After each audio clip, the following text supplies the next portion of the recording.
asyhadu anna Muhammadan abduhu wa rasuluh. Allahumma shalli wa sallim wa barik ala sayyidina Muhammad wa ala alihi wa ashabihi wa man tabi'ahum bi ihsanin ila yaumiddin. Qala Allah Ta'ala fi kitabil karim, a'udzu billahi minasyaitonir rajim. Bismillahirrahmanirrahim. Wasari'u ila maghfiratin bir rabbikum wa jannatin 'arduhas samawati wal ardh uiddat lil muttaqin. Sadaqallahul azim wa sadaqal rasulul nabi. Bapak-bapak, ibu-ibu, jemaah salat subuh Masjid Nurus Sa'adah yang dirahmati Allah Subhanahu wa taala. Alhamdulillah pada pagi hari ini kita bisa bermuajahah kembali dari Dai Pemkot Kota Palembang, dan pada pagi hari ini tanpa terasa kita sudah berada di hari ke-16 Syawal, berarti sudah pertengahan bulan, tidak terasa. Kita sudah berada di 16 Syawal 1447 Hijriah. Berarti sudah 16 hari yang lalu kita meninggalkan bulan Ramadan. Ramadan 1447 Hijriah telah berlalu di hadapan kita, dan bangsa kita tidak balik lagi dengan kita. Kita ditinggalkan Ramadan, Ramadan meninggalkan kita dalam 1447 Hijriah. Tanpa terasa perjalanan waktu kita perjalanan waktu kita begitu cepat rasanya. Tidak tahulah lewat bulan Ramadan. Kita tambahi 11 bulan menunggukannya lama. Tidak tahu-tahunya sudah lewat, sekarang sudah berada di pertengahan bulan Syawal 1447 Hijriah. Ini satu gambaran kepada kita bahwa dengan berlalunya waktu ini kita ditinggalkan oleh bulan Ramadan, sudah banyak kenangan-kenangan indah yang kita ukir di bulan Ramadan. Kita telah sama-sama melaksanakan ibadah puasa, kemudian sholat tarawih, kemudian tilawatil Quran, kemudian sholat malam kita, kemudian infak dan sedekah kita. Semuanya kita lakukan di bulan Ramadan. Terpompa kualitas dan kuantitas semangat kita selama di bulan Ramadan ini. Namun, ini ada satu pertanyaan yang paling sama-sama kita renungkan, sama-sama kita berpikir, kira-kira apakah amal ibadah Ramadan kita di bulan Ramadan tempo hari semuanya sudah diterima oleh Allah SWT?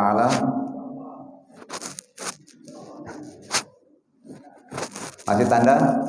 Nah, para ulama kita ada mengatakan tanda-tanda diterimanya amal kita di bulan Ramadan ini, kita masih tetap mampu istiqomah dalam pelaksanaan ibadah Ramadan setelahnya.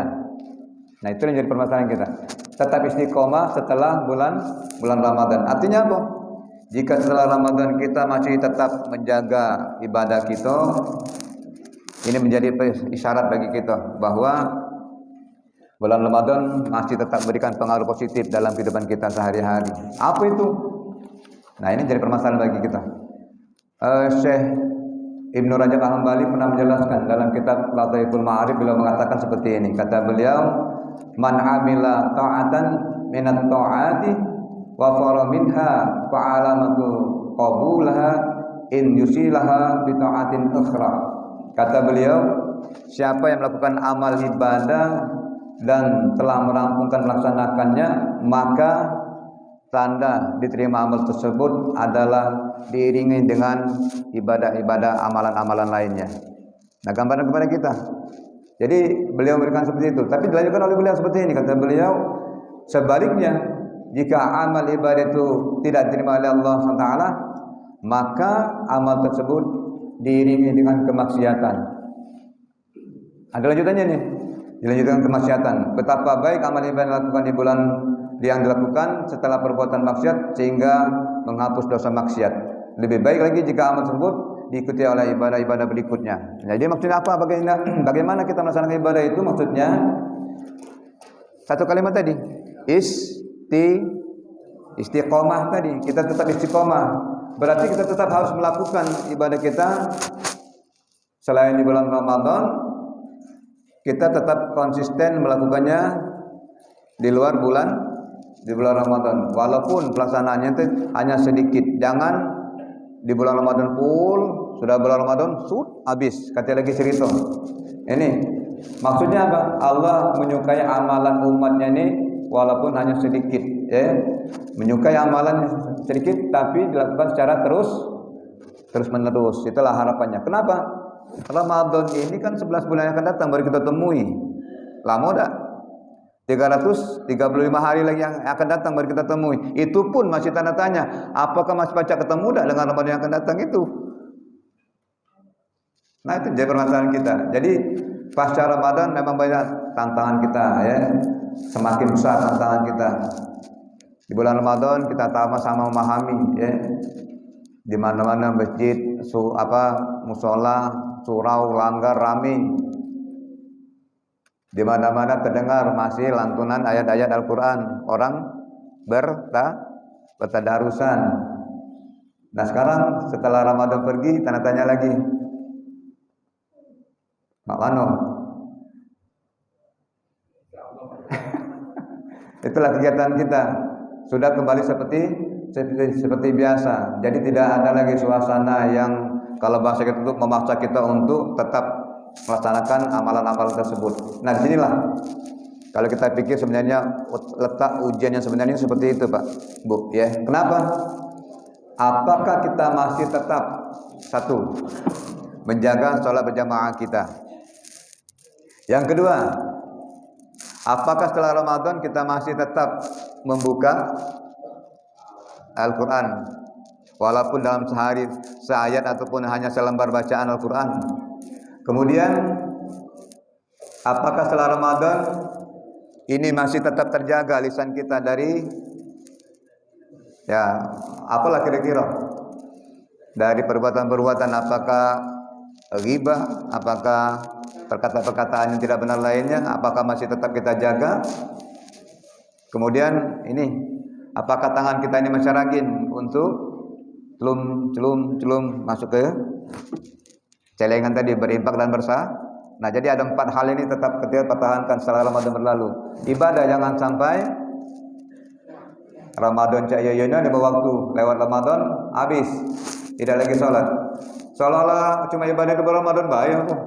Nah, inilah yang kita laksanakan. Jadi selama Ramadan kita laksanakan kegiatan itu, tetapi di luar Ramadan walaupun tidak secara keseluruhan, minimal tetap kita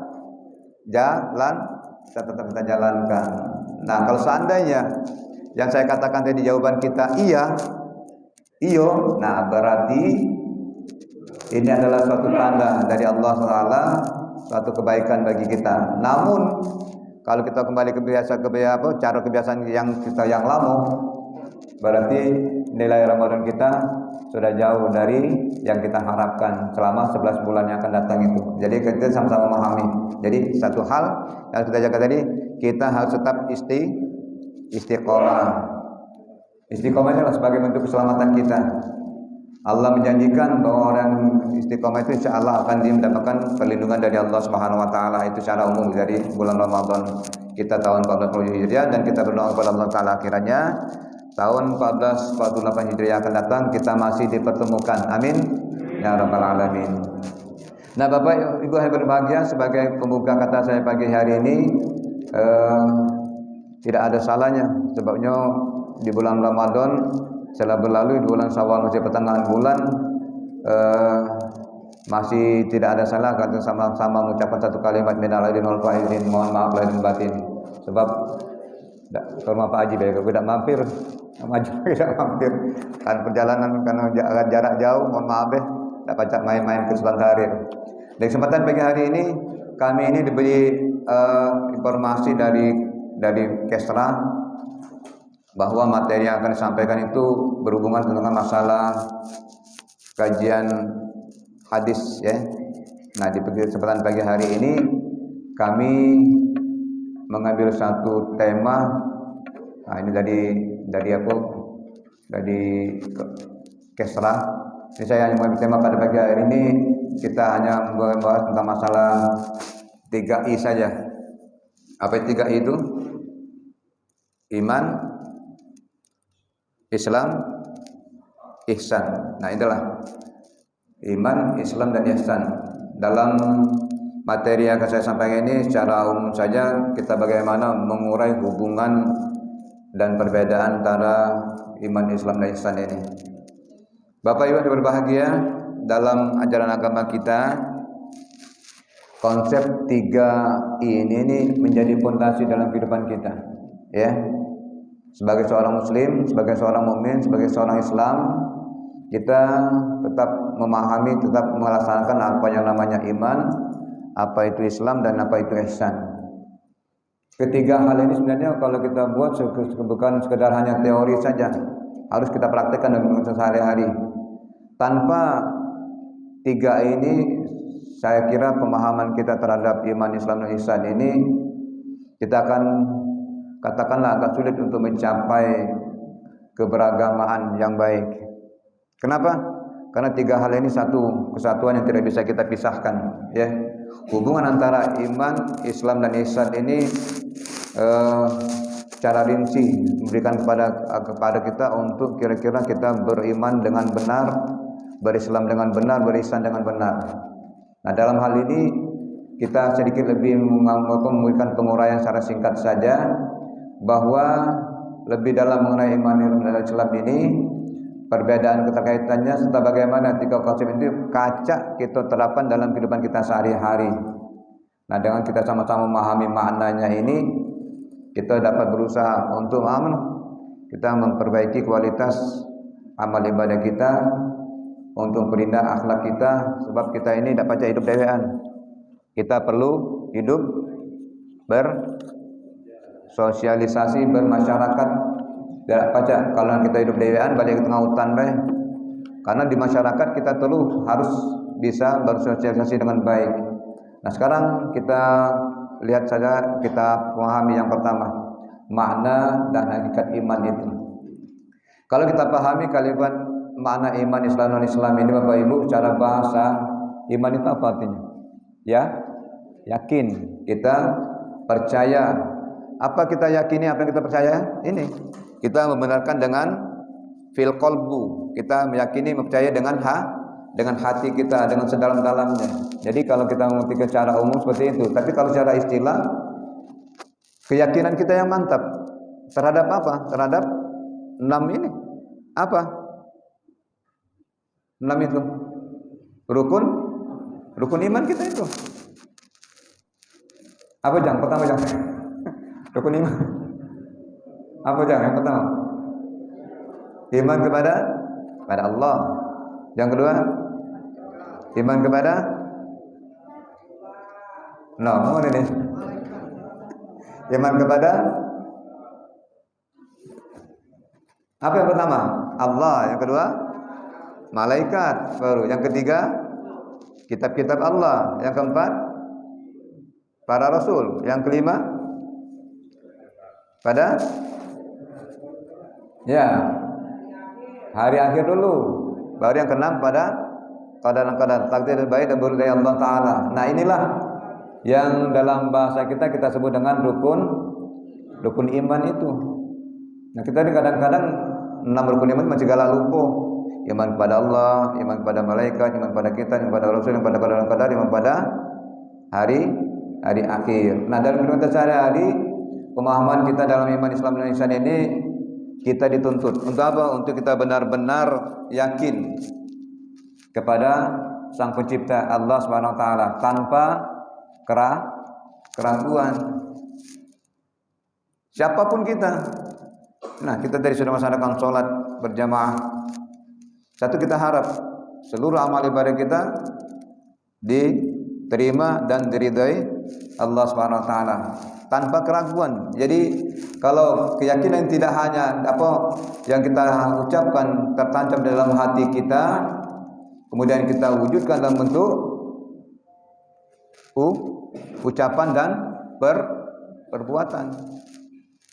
Itu harus kita laksanakan dalam bentuk perbuatan dan ucapan. Oleh sebab itu, kita bukan hanya sekedar percaya, melainkan juga apa yang kita lakukan harus kita amalkan. Itulah pengertian iman kita. Jadi para ulama menjelaskan bahwa iman, Islam dan ihsan ini, kalau bahasa gitu tuh inilah erat. Ada penyatuan, terutama dalam hal penghayatan kita terhadap nilai-nilai tersebut. Jika iman sudah kuat, iman kita sudah baik,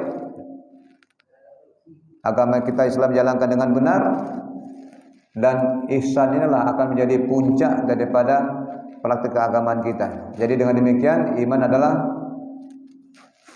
cak bangunan itu pondasi yang kuat supaya tidak goyah. Oleh siapa? Ya oleh kita selaku umat muslim, umat Islam yang melaksanakannya. Nah, selain itu juga iman jadi tolak ukur kita. Tolak ukur apa? Keberhasilan seseorang dalam kehidupannya. Apa yang kita doakan? Ayo doa kita minta Rabbana. Di akhir doa kita minta Rabbana atina fid dunya hasanah. Pernah ada kita minta doa itu di awal itu? Bismillahirrahmanirrahim. Rabbana atina fid dunya hasanah. Alhamdulillah. Mungkin pasti di ujung doa kita selalu berharap pada Allah Taala ada satu kalimat Rabbana atina fid dunya hasanah wa fil akhirati hasanah wa qina adzabannar. Berarti ya apa maksudnya? Orang yang memiliki iman dan ihsan itu dia akan balik sini lagi. Ketenangan batin. Kemudian apa lagi? Meyakini bahwa sesuatu itu pasti berasal dari Allah SWT dan kembali kepada Allah SWT. Ini gambaran kepada kita. Makanya doa kita Rabbana atina fid dunya hasanah wa fil akhirati hasanah wa qina adzabannar. Ya Allah, atina fid dunya hasanah, minta baik di dunia dan minta baik di akhirat dan minta dijauhkan dari azab api neraka. Nah, inilah yang menjadi fondasi kekuatan iman kita kepada Allah Ta'ala dalam kehidupan kita. Jadi kesimpulannya apa? Pemahaman kita terhadap iman adalah bingkai kita dalam iman Islam dan ihsan ini sebuah, kalau kita ini termasuklah makan nasi, makan itu termasuk kebutuhan pokok kita. Itulah juga iman Islam dan ihsan itu menjadi kebutuhan pokok kita dalam beribadah kepada Allah Subhanahu wa Ta'ala. Jadi gambaran kepada kita. Makna intinya, tanpa iman kita baca kalau seorang yang menahodai suatu kapal di tengah lautan, kalau dekatnya kompas dan peta, kemana dia akan mengarah? No, kapal oleng tidak kemana-mana. Kenapa? Tidak ada tujuan. Tapi kalau kita ada siapanya yang namanya kompas, itu apa? Kita ada sesuatu yang membenarkan kita. Dengan iman Islam dan ihsan itu kita akan ada arah yang akan kita tuju, sehingga kita tidak kehilangan arah. Meskipun kita melaksanakan syariat Islam ini mungkin ya tidak keturunannya kita ini hebat kalau dalam beragama, tapi minimal yang paling pokok kata Rasulullah, as-salatu yamaduddin, wa man aqamaha faqad aqamaddin, wa man tarakaha faqad adamaddin. Salat adalah tiang agama. Barang siapa yang mendirikan salat berarti dia mendirikan agama. Barang siapa mendirikan salat berarti dia menentukan. Nah, jadi yang paling utama dalam kehidupan kita, jangan tinggalkan salat kita dalam keadaan bagaimanapun juga, situasi bagaimanapun juga, kita harus tetap apa kata Rasulullah? Dah baca berdiri? Dah baca berdiri? Duduk. Dah baca duduk? Nguling. Dah baca nguling? Belum, masih ada sekali lagi. Nah, siapa jawab tadi? Alhamdulillah. Dah baca berdiri, duduk, dah baca duduk, nguling, dah baca nguling, pakai bahasa isyarat. Nah, kalau sudah tidak bisa pakai bahasa isyarat, itu berarti rame-rame kita salatkan. Berarti ini maknanya, ini badan sehat, sakit tidak, kuat, segala macam. Ya Allah, sholat, dengar suara di masjid, azan, ajakan, caidah aja, badan sehat. Sementara mohon maaf, ngaku bapak itu tongkat sebelah, kaki dekati sebelah, berjalan ke masjid, kadang-kadang netes penyematu masjid. Ya Allah, macam itu lagi berangkat sholat, sementara kita sehat, badan sakit dia segala macam tidak, terdengar kalimat ya Allah sholat, caidah aja tadi. Nah, inilah gambaran kepada kita. Ya, jangan kita tinggalkan sholat. Untuk apa? Kita untuk menuju, karena memperkuat iman kita adalah langkah kepada agama kita untuk memperkuat keimanan kita kepada Allah SWT. Kemudian yang kedua, tadi iman, yang kedua Islam. Kita sebutkan Islam itu as-siratal mustaqim, jalan yang lurus menuju kehidupan kita untuk menjadi jalan yang lurus. Nah, kalau kita membahas masalah Islam ini ke dalam konteks iman yang Islam ini, apa arti Islam itu?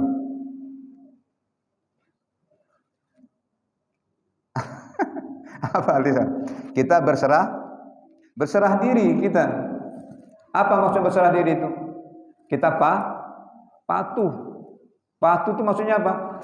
Ya tadi melaksanakan segala perintah Allah dan menjauhi segala larangannya. Jadi secara istilah Islam ini agama yang telah diturunkan oleh Allah SWT pada Rasulullah SAW dengan ajaran yang meliputi akidah, apalagi syariah dan akhlak. Akidah, syariah dan akhlak.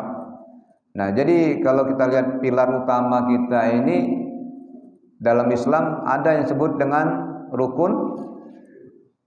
Tadi rukun iman, ini rukun Islam berarti. Pertama, nah, 2 kalimat syahadat. Yang kedua, salat. Yang ketiga, sudah kita laksanakan bulan Ramadan. Puasa. Yang keempat, zakat. Yang kelima, nah ini wallahu alam. Tapi saya mendengar kabar kayaknya perang antara Amerika Israel dengan Iran ini kayaknya tempo hari agak berdampak, tapi kabar-kabarnya lagi mudah-mudahan jemaah haji bisa berangkat tahun ini. Tapi kayaknya ada yang mengatakan jarak tempuhnya agak sedikit berbeda dengan dari pemerintah.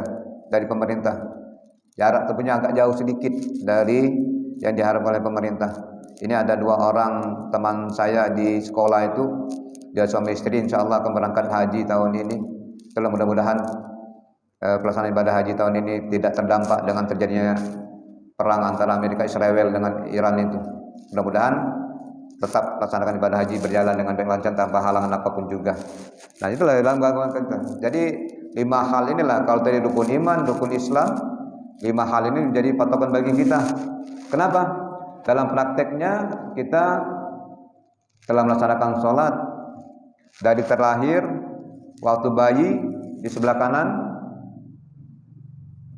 diazankan, di sebelah kiri sudah terdengar kalimat thayyibah itu, kalimatillah itu sudah tercipta pada waktu kita sudah terlahir ke dunia ini. Walaupun dalam dunia ini kita baru 3 alam kita lalui, ada alam rahim, alam apa? Baju lupa aku. Apa? Alam ruh, ya, alam ruh, alam rahim, baru alam dunia. Baru 3 masih kita lewati alam ini. Belum alam keempat, alam kelima sampai 13 alam yang akan datang itu. Dan 3 ke alam ini kadang-kadang jadi beliau tadi sudah 64 tahun, 58 tahun. Mungkin yang lainnya ada sudah sampai 70 tahun. Alhamdulillah masih diberi udara segar untuk kita hirup. Tapi mak mano, nah baru-baru ini mertua Kak Musa, iya, dan berapa hari apa deh?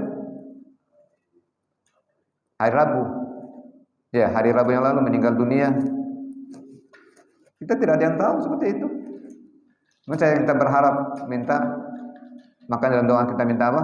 Allahumma inna salamatan fid din wal akhirah wa afiatan bil jasadi wa afiatan bil jasad. Minta sehat badan, sehat jasad kita. Doa tetap kita laksanakan, tetap kita jalankan.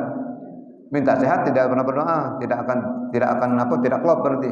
Tapi kalau kita melaksanakan ibadah kita dengan berdoa, insyaallah ada kesatuan yang bisa kita tempuh, akan bisa kita rasakan. Sembahyang tidak, sholat tidak, ya Allah sehatkanlah aku. Ya, kelemaknya macam itu. Tapi kalau kita beribadah minta sehat, ada kaitannya. Jadi gambaran kepada kita. Jadi Islam juga mengatur kehidupan kita, ya. Bukan hanya konsep hidup kita dengan Allah Taala, tetapi juga hablum minallah, hablum minan nas, hablum minal alam. Bagaimana hubungan kita kepada Allah Taala? Melalui ibadah kita. Bagaimana hubungan hablum minan nas kita? Jaga kebersamaan, kerukunan, keakraban, persaudaraan. Hablum minal alam. Nah, ini sekarang rusak kalau. apa Raja Ampat ya. Raja Ampat itu sekarang kasih lagi keindahannya. Lah digaruk juga loh oleh penggarung-penggarung taruhlah mereka belah macam itu. Habis sudah, ada kasih lagi keindahannya. Tambang-tambang sudah habis. Ya Allah gitu. Kalau melihat itu, ala kebagusnya Raja Ampat ini, ala kebagusnya sekarang ini tergolong kalau sudah. Kenapa? Serakah yang menyebabkan manusia. Jadi kita tetap melaksanakan hubungan konsep seksual kita. Jadi karena iman Islam karena iman Islam dan ihsan kita ini tetap kita miliki untuk kita tetap secara pribadi, keluarga dan bermasyarakat, bahkan dalam cukup besar berbangsa dan bernegara ini kita tetap menebarkan bahwa hidup ini kalau pacak bisa bermanfaat bagi diri sendiri, juga kalau pacak bagi orang lain. Itu harapan kita ya. Kenapa? Saya katakan tadi kita ini bermasyarakat ini pacak hidup dewe. Kita harus perlu bersosialisasi, perlu bermasyarakat. Kemudian yang ketiga, ihsan. Nah, dalam ajaran kita ihsan ini konteksnya adalah kita harus tetap berbuat baik. Kalau bahasa kita tetap harus kita lakukan sesuatu yang indah. Ini malaikat Jibril pernah dalam hadis Rasulullah SAW mengatakan bahwa ihsan itu kita beribadah kepada Allah SWT seakan-akan Allah kita melihat Allah. Ihsan itu ya. Jika kita tidak mampu, kita tidak bisa menolong, Allah tetap akan memandang kita, akan tetap melihat kita. Dalam pandangan kita bermasyarakat bagaimana? Asal ketemu di jalan, apa kabar? Alhamdulillah, assalamualaikum. Asal ketemu, bengos, mana? Hilang keihsanannya itu. Jadi kita tetap harus menjaga kebersamaan, harus tetap menjaga lingkungan. Sebab aspek seorang muslim itu dalam menyempurnakan ibadah itu yang pertama harus ikhlas, yang kedua khusyuk. Ya. Aku ke masjid, ngapa kau? Dalam aku Aku tinggal dengan mertua. Waktu aku ke masjid, aku dalam aku ke masjid. Lain niat sudah. Hilang khusyuknya sudah. Ngapa salah? Salah niat. Ngapa ke masjid? Memang niat aku niat ya Allah, aku pengen membaca amal ibadah aku terima Allah Taala. Mak dengarnya. Kau kalimat tadi, ngapa? Tak lemah aku ngapa? Mertua aku yang larang tina ke masjid kalau aku dah lemah mendak ke masjid. Sudah salah niat tadi, jadi masalah bagi kita ya.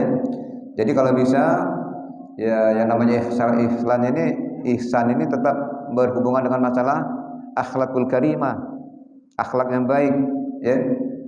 Apa contohnya? Ya tadi tetap kita harus bertegur sapa. Kalau ketemu di jalan ucapan salam, assalamualaikum warahmatullahi wabarakatuh. Jawab ya, jangan selengosan. Sebab dalam bahasa kita mengucapkan salam itu pertama yang berkendaraan mengucapkan salam kepada yang berjalan. Yang kedua, yang muda kepada yang tua. Yang ketiga, uangnya sedikit kepada orang yang banyak. Itulah kita ucapkan salam. Asal, oh apa kabar? Oh, lupa ucapan salam tadi. Oh coy, apa kabar coy? No, gitu. Mestinya salam dulu ya, assalamualaikum. Oh apa kabar? Nah baru ini salamnya lupa. Akibat ya kelupaan tadi. Oleh karena itu kita sama-sama ya. Dan dalam kita berihsan ini tadi saya katakan kita juga memiliki sifat yang adil. Kemudian kita juga ya kalau saya katakan tadi kita bisa tetap menolong orang yang lemah. Nah yang paling pokok lagi ihsan ini kita menjaga lidah kita dari hal-hal yang kira-kira menyakiti, menyinggung, apalagi itulah hal-hal yang kalau kita arah ke negatif lah ya. Kalau bisa jangan sampai menyakiti, menyinggung, mencela dan lain sebagainya. Dan lebih daripada itu kita mau iman Islam ini satu hal yang muraqabah kita. Kita merasa bahwa seluruh yang kita ucapkan, seluruh yang kita pandang, seluruh yang kita dengar adalah selalu dalam pengawasan Allah Subhanahu wa taala. Jadi kalau kita berpikir demikian, iman Islam dan ihsan ini satu kesatuan yang bukan hanya segera gerakan lahiriah kita saja, tetapi juga baik lahiriah maupun batiniah. Jadi hebat tiga hal yang berbeda. Iman, Islam dan ihsan itu jadi satu kesatuan, tidak bisa kita pisahkan. Bukti kesempurnaan iman dan Islam kita, ihsan inilah memberikan satu gambaran kepada kita. Ihsan akan terasa kering dan memberikan pengaruh ke sehari-hari. Dengan ihsan ini kita akan menampilkan, jika itu tuh wajah itu lemak melihatnya, jangan bermutur situ, dah lemak melihatnya kan. Tapi kalau senyum lemak itu melihatnya, asal tuh, ada di kawan yang itu melengos pula udah. Akhirnya timbul hal-hal yang jadi perasaan-perasaan negatif. Jadi kita harap dengan adanya seorang ihsan ini kita menampilkan wajah iman dan Islam kita dengan islami, kemudian ada bentuk kasih sayang, kebersamaan, persaudaraan, dan kita harap apa satu kalimat Islam itu sebagai rahmatan lil alamin itu. Jadi satu hal yang jadi skop yang kecil digabungkan menjadi sesuatu yang sangat besar. Jadi kalau kita katakan iman Islam itu jadi puncak dan fungsi sebagai suatu bangunan yang kokoh. Siapapun kita, ya, keindahan yang menyerupai keindahan yang kita laksanakan, kemudian konsep saling melengkapi, saling menghargai, saling menghormati, bukan saling menjatuhkan, bukan saling menghinakan dan sebagainya. Itulah yang menjadi gambaran kepada kita. Siapapun kita, dimanapun kita berada, kalau kita melaksanakan itu, insya Allah kita pasti akan menjadi orang yang dikenal sebagai orang yang khair, orang yang baik. Macam itu harapan kita, kehidupan kita. Sebab kita tidak akan pernah tahu seberapa lama lagi kita akan hidup. Tidak ada yang tahu. A'maru ummati ma baina sittin ila sab'in. Usia umatku kata Rasulullah berkisar antara 60 sampai 70 tahun dan sedikit lebih daripada itu. Jadi mari kita tetap menjaga hubungan walaupun sedikit ada perbedaan. Perbedaan kalau bisa dikurangi, kalau bisa dihilangkan. Apalagi kita sama-sama muslim, ya. Hubungan ini kita ibaratkan sebagai kesatuan, tak baca kita pisahkan. Iman, keyakinan dalam hati kita, kemudian Islam sebagai bentuk amal nyata kita yang kita laksanakan dalam kehidupan kita sehari-hari. Yang paling pokok ibadah kita, terutama salat kita. Kemudian yang ketiga, konsep ihsan ini melingkup tadi dari iman, Islam. Ihsan inilah yang menjadi penyempurna daripada iman dan Islam kita, menjadi kesempurnaan Islam kita untuk menjadi apa? Sebagai bentuk keindahan, kebersamaan, kebersatuan kita. Nah, perbedaan inilah yang harus kita, persamaan inilah harus kita jadikan satu hal yang menjadi patokan bagi kita.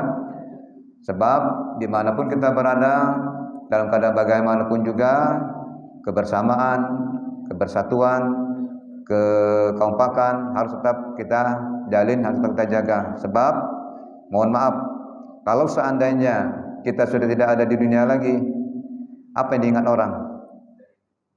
Apa yang diingat orang? Jasa baik kita. Dia mungkin ada itu jahat dulu, tidak mungkin. Yang baik pasti akan dikenang orang, yang buruk akan dibuang orang. Ketika sudah meninggal tadi, siapa pun kita tidak adil tadi ngomong, kita nih Pak dalam keluarga kadang-kadang mohon maaf, yang meninggal keluarga kita mungkin orang tua kita, sulit kita kadang-kadang nak ke kuburan itu. Tapi ada satu hal yang harus kita pahami, walaupun kita tidak sampai ke kuburan, inilah harus kita 5 waktu itu. Panjangkah? Allahumma fillahu warhamhu wa'afihi wa'anhu. Panjang tak? Semeter tak bacanya? Tidak. Paling parahnya tidak sampai semenit doa tadi. Itu sudah menyampaikan kita kepada almarhum yang berada dalam kubur. Allahumma fillahu warhamhu wa'afihi wa'anhum. Kita mesti harus ke kuburan. Kalau ada kesempatan tidak ada salahnya. Tapi kalau seandainya kita tidak sempat mendatangi kuburan orang tua kita siapapun, cukup dengan ketika sholat 5 waktu itu kita kirim doa itu. Allahumma fillahu warhamhu, Allahumma fillaha warhamhu, Allahumma fillahu warhamhu. Kalau seandainya kita tidak sempat Satu gambaran pada kita saja. Tapi kadang-kadang kita ini galak lupa, lupe. Kenapa? Tergerus oleh dunia. Siapapun kita. Makanya saya pribadi juga kadang-kadang dengan wong tua juga setiap habis sholat tahajud itulah paling-paling berdoa. Tidak perlu panjang gitu kan. Allahumma lahum dengan dulu-dulu yang lain. Allahumma lahum warhamhum wa'afihim wa'anhum. Allahumma la tahrimna ajrahum wa la tinna ba'dahum waghfir lana wa lahum wa li ikhwanina alladzina sabaquna bil iman wa la taj'al fi qulubina ghillan lil ladzina amanu rabbana innaka ghafurur rahim. Sudah. Insyaallah kalau kita berdoa ikhlas semata-mata karena Allah taala, kita berharap siapapun keluarga kita yang berada dalam kubur akan mendapatkan keringanan ampunan dari Allah Subhanahu wa taala. Nah, ini Bapak Ibu ya, 3 hal iman, Islam dan ihsan yang saya berikan secara umum kepada kita pada pagi hari ini. Mudah-mudahan ada manfaatnya, menjadi pondasilah dalam kehidupan kita sebagai seorang muslim. Iman memberikan keyakinan kepada kita, Islam memberikan amal yang nyata dalam kehidupan kita, dan ihsan memberikan keindahan, kesempurnaan dalam hidup kita. Jadi klop iman, Islam dan ihsan ini untuk berikan gambaran kepada kita. Sebab siapapun kita, dimanapun kita berada, kita tidak akan pernah tahu berapa lama lagi umur yang Allah berikan kepada kita. Siapa yang tahu? Wallahu a'lam, tidak ada yang tahu. Paling-paling kita hanya mengatakan wallahu a'lam bishawab.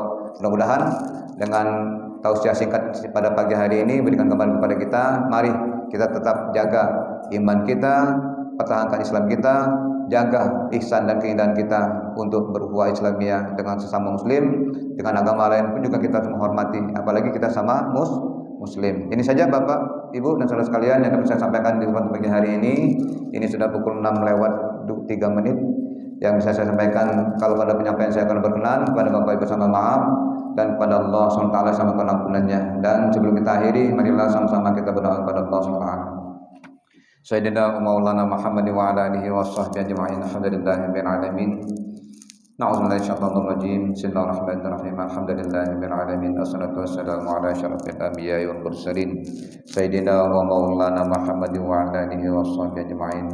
Hamdan syakirin, hamdan na'imin, hamdan yuwafi ni'amahu wa yakafi mazidah.